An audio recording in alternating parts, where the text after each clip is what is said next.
Hello everybody. Bonjour tout le monde. This is not Sylvain. We will be attending this presentation. This is Dhruv, and we talk about platform engineering and AI, I think. So Yeah. Let's go. Thank you so much. Thank you. Good afternoon, everyone. Bonjour à tous. Let me say a few words in my beautiful French before I switch back to English. So, je parle un peu le français, mais je suis plus à l'aise en anglais. Mais si vous venez à notre stand à la première étage, juste à côté du stand de glace, vous pouvez discuter avec mes collègues en français si vous le souhaitez. Back to English. Now, I hope you all are enjoying this year's iteration of Riviera DEV, and you have attended some great sessions. How is the energy level? Because this is the last or second last session for some people. Give me a whoop whoop. Okay, great. Okay, but first let's just quickly address the elephant in the room here. So where is Sylvain Derry, who was supposed to originally be presenting? I assure you he did not get a tan or did not cut his beard. He simply had to attend an urgent leadership meeting in the US, and I had to step in for him. So he is the Senior Director of Product at CloudBees, and I report to him in the capacity of Senior Product Manager. Now, I'm no Sylvain, but I hope that I'll be able to give you guys a few bits and nuggets of information, and you're always happy to ask us questions afterwards. Before we begin, I would like to give you a chance to win these amazing AirPods 4 with active noise cancellation. All you need to do is take out your phone, scan the QR code, you'll arrive at a form, a very simple question, some details of yours, and then you're part of a lucky draw, which we will be taking out tomorrow at 1 p.m. at our booth. You can find the answer to that question during this presentation, so pay attention. And try not to get distracted. Or if you're resourceful, you will find the answer on the page itself or by a simple Google search as well, by the way. Up to you. Okay, so let's begin with a quick and maybe redundant question, a show of hands. How many of you are engineers and developers who are actively coding on a day-to-day basis? Great. That's what I expected at this event, a healthy number. Now, I want each of you to take out 5 seconds and just think about what percentage of your weekly time as an engineer are you spending writing code, okay? How much percentage of your time? The answer might surprise you. As per a survey conducted by software.com, based on data from 250,000 plus engineers in the global community, developers are coding around 50 minutes per day, which is 4.5 hours in a normal work week, which is around 11%. Surprised?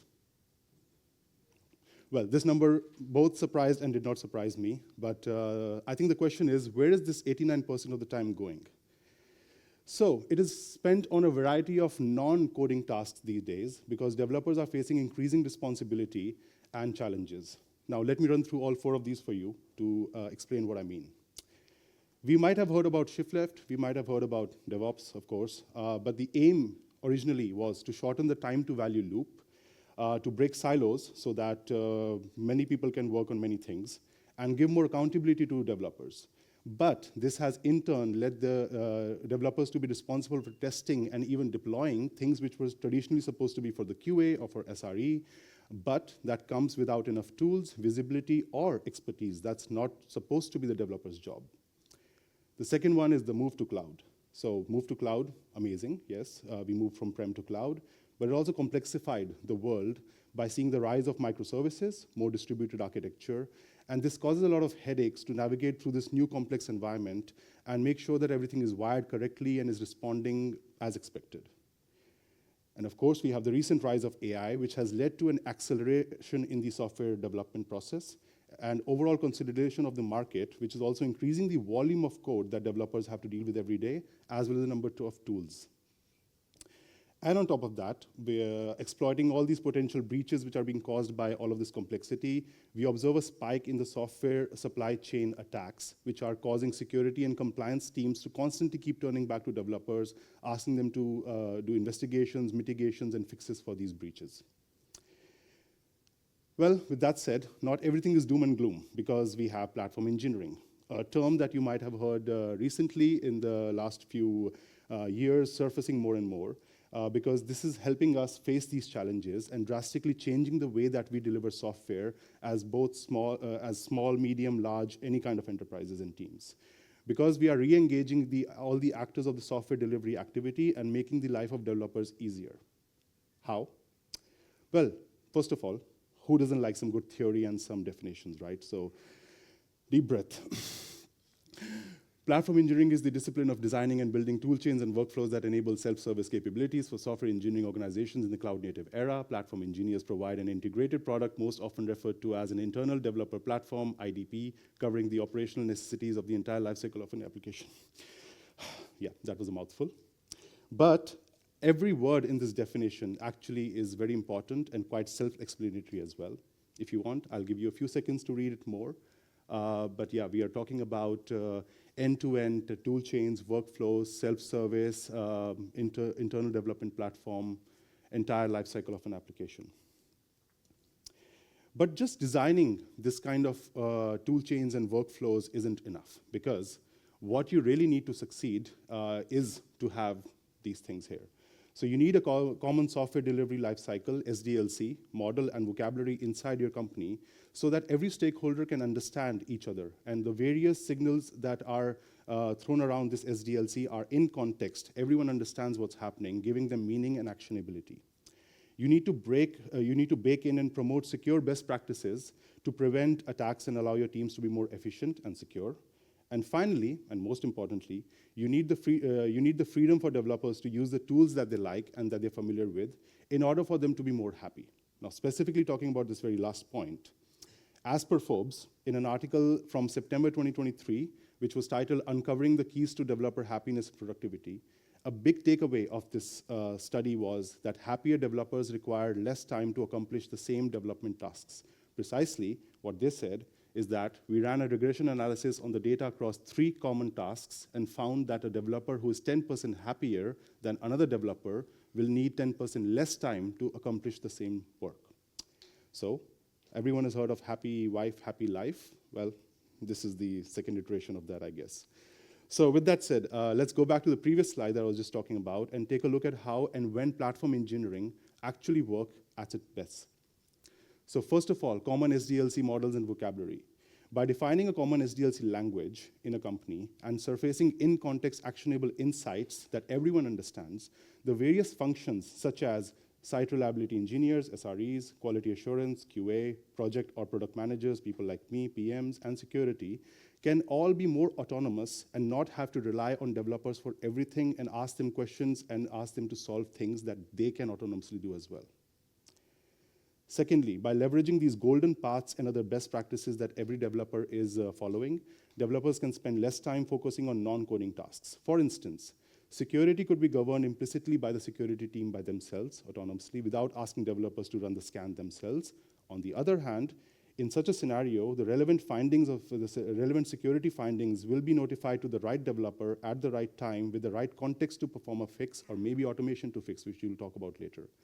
And if more information is needed, the common SDLC language and the model with automated end-to-end traceability will drastically reduce the time that is wasted in the companies hunting for context, hunting for information, or making some wrong assumptions, because not everyone is speaking the same language here. And finally, by letting developers use the tools that they're familiar with, as we said, makes them happy, they can stay more productive with less context switching, with the most of the things they have to know coming to them in their own integrated development environment, IDE. So if we do all of that, then, another thing which is quite important is metrics. So generally, we find it very difficult to find a clear, unified view of our SDLC. We are using multiple tools. We are spread across different ways of working sometimes. Data is fragmented across different teams, and sometimes people on the top or your engineering manager is always looking for where to invest, what's working, what are the bottlenecks for my team. So normalizing data across these multiple tools that you might be using is also not something that your teams are geared for to convert that into actionable insights and data. So a solid platform engineering solution can consume all this data which is coming into your SDLC through deep integrations and reusable actions. Now, ideally, whatever you should be plugging into a platform should be able to give you immediate value, immediate actionable insights. Such metrics like Flow, DORA, if you haven't heard of DORA, then it's DevOps, research, and assessment metrics, Masha. So all of this is, if you do all of this, then you are achieving platform engineering in a way, and you are able to streamline your SDLC. You're able to secure your tech stack from malicious attackers. Your tech stack, your product, and your customers are safer, and you can scale rapidly and efficiently in a more and more cloud-native world that is gradually also being sprinkled with AI. Which brings me to the next point. How can AI, in the context of platform engineering, actually help you? Well, mostly it is to help filter out the noise and optimize the best business and tech practices. Again, as per our good friends at Forbes, they say AI is only as good as the data behind it. And further, they say enterprise-grade AI solutions must deliver accurate, precise, actionable insights, but the value they provide depends entirely on having the right data feeding into them. That's very important. You can have the most powerful and most advanced AI model, you can use any of the agents out there, but if your data being ingested is not good, then you won't get the right answer and the right solutions. So, by providing an end-to-end SDLC data model, this is basically a simplified version of the slide that I showed you just before, and having every tool around a common semantic with maximum automation possible, you start building a solid base for the AI, a solid foundation for your AI. And you can start answering questions or taking relevant actions. And now we'll talk about the examples of what you can do actually. First, you can do AI-driven testing. So we all know that testing takes a lot of time. But with AI-powered smart testing, which is available in the market today, you can already start helping, you can start triaging issues by predicting which ones will be the most time-intensive, allowing the teams to prioritize them effectively or even automate them. This streamlines the entire dev test loop. It significantly reduces the time spent on QA, and it allows the teams to focus on what actually matters, which is, of course, building and coding. Many people are using AI to write code. Many of you might be doing that as well, but you can also take it a step further and enhance the testing process. This way, you can only run the relevant tests according to a certain code change, not the entire repository or the entire code, and accelerating the time to feedback for the developers, while it also reduces the cost that is associated with the testing. Another very powerful way to empower developers right now these days is by using MCP servers. Now, for anyone who's out of the loop, we had a few talks before this about MCP as well. MCP stands for Model Context Protocol, and it is an open protocol that standardizes how applications provide context to the large language models, the LLMs. And the MCP servers are lightweight programs that each expose specific capabilities through the standardized MCP. Now, here you can see a developer prompting an AI agent for finding code vulnerabilities in their component, ordering them by priority. Okay, this is actually quite visible, which is good, because I was thinking the text is too small. Okay, great. This one is another example of an AI agent being prompted to figure out which part of their production ecosystem is at risk from the latest critical security findings on popular libraries, and informing the relevant developers about the required fix, or even fixing them automatically. And for all of these questions, by the way, if you need more information, we have our amazing Lotfi here, who can also help us answer questions afterwards or at the booth. This is all possible today. Here is an example of a developer prompting an AI agent to not just list their applications as feature flags, but also provide their configuration status. And I'll be sharing the slides afterwards, so you can just go through whatever you can see on the screen. And here is an example of a developer prompting an AI agent to provide troubleshooting help and suggest optimizations based on the specific workflows and their own past CI/CD history, their own personal CI/CD history. So yeah, these are some examples that exist today, and we can be more aspirational as well. Some of them exist, some of them are in the process of being developed. So we can identify the most critical build failures and then propose a resolution, or even provide or apply it automatically, which again gives us more time to focus on what matters the most. We can ask the AI agents to streamline the onboarding of new developers or creation of new software components as well, because the AI agents have an idea of our own our whole SDLC. This is pretty much possible. And they can also help us identify issue patterns and recommend actions. So the reason I say aspirational examples is because if you think about it, if you're able to achieve this platform engineering state. And if you're able to have a solid AI automation foundation to your entire company, then all the possibilities you can imagine. So, that was about it. Well, je vous remercie de votre attention et de votre entrée. N'oubliez pas de passer voir notre stand à la première étage. Nous pouvons vous aider à en savoir plus sur CloudBees Unify, notre solution qui vous aide à vous libérer des limites de la plateforme. In English, CloudBees Unify, our solution that helps you break free from platform limitations. Maybe it's important. Why? Because you can go back to the QR code, and I kind of gave you the answer there, actually.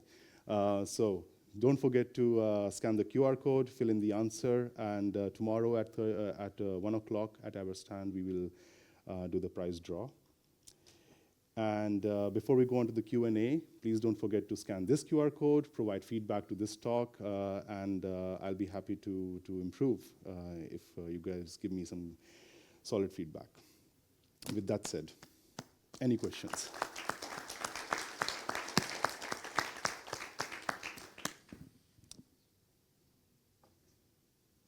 Est-ce que quelqu'un a une question? Vous pouvez poser la question en français aussi. En italien aussi. And Lotfi, you can help me a bit. Hi. Hi. So I'm going to speak in English because my English is better than my French. Okay. Okay, so you mentioned automatic tests generated by AI. So most of the tests that I've seen generated by AI, they point towards 100% coverage, and they test everything that a person wouldn't test, like getters and setters and so on. And basically the tests are useless most of the time because they will force you to track a bunch of tests that don't make sense, and they ignore important aspects of the business logic that should be tested more thoroughly. And well, so how do you assess the quality of the tests that these tools actually generate? Do you want me to answer in English or in French? You can answer in French, no worries. Ok. Donc, en fait, pour s'assurer, c'est vrai que les tests, on va avoir un problème, comme vous l'avez très bien expliqué, c'est la qualité des tests. C'est-à-dire qu'on a une liste de tests dans les repositories qui ne sont pas forcément d'une très bonne qualité. En fait, il y a plusieurs critères d'évaluation de la qualité des tests. C'est que va faire en fait ce que présenté Dhruv avec Smart Test, par exemple. Ça va être d'une part de voir les tests qui, par exemple, ne sont jamais failed. Par exemple, un test qui n'est jamais tombé, il faut se poser la question. Est-ce qu'il est opérationnel? Est-ce qu'il est toujours d'actualité par rapport à mon application ou pas? Est-ce qu'il y a un test, par exemple, qui tombe tout le temps? C'est aussi étrange. S'il tombe tout le temps, soit il faut le mettre à jour, et donc là, dans ce cas-là, il va falloir agir dessus. On peut avoir des tests qui sont instables, par exemple, ils vont au bout d'un moment, ils fonctionner, ils tombaient jamais, et puis là, d'un coup, il va se mettre à tomber.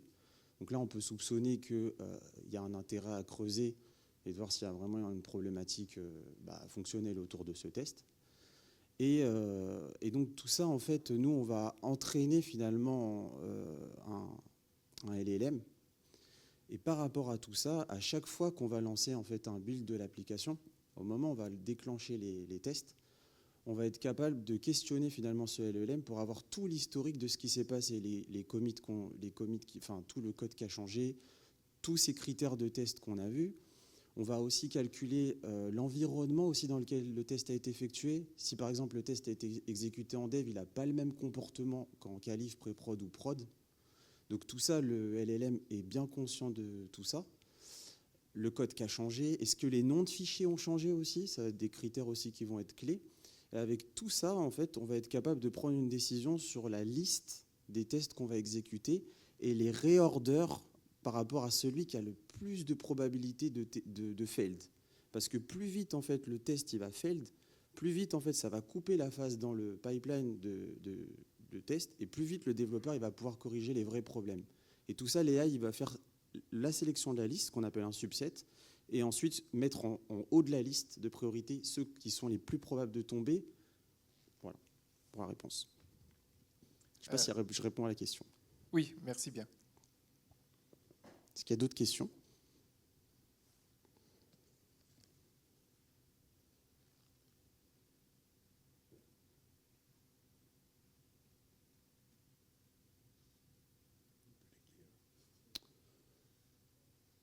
Vous avez tout compris. Ah, une autre question.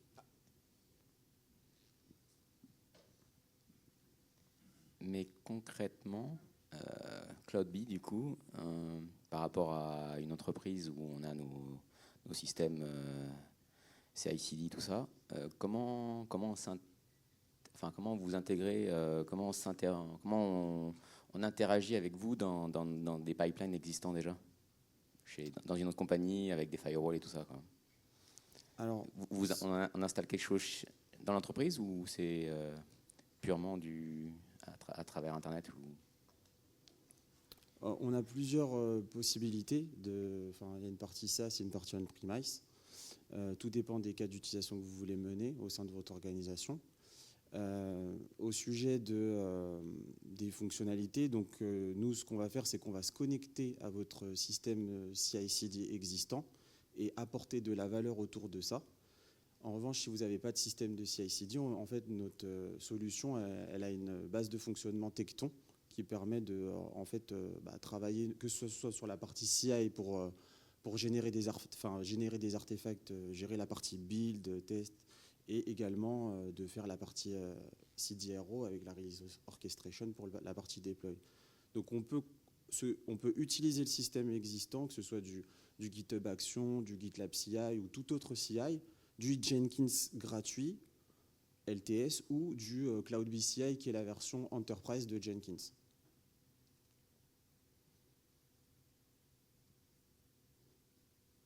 Est-ce que j'ai répondu à votre question ?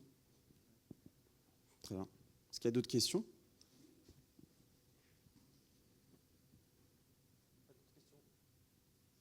Bon, on va clore le sujet. Merci Sylvain, merci Dhruv. Thank you Dhruv. Il reste encore un cycle de conférences là maintenant, donc profitez-en. Et puis n'oubliez pas de vous rafraîchir. Merci à tous, bonne soirée. Thank you, everyone.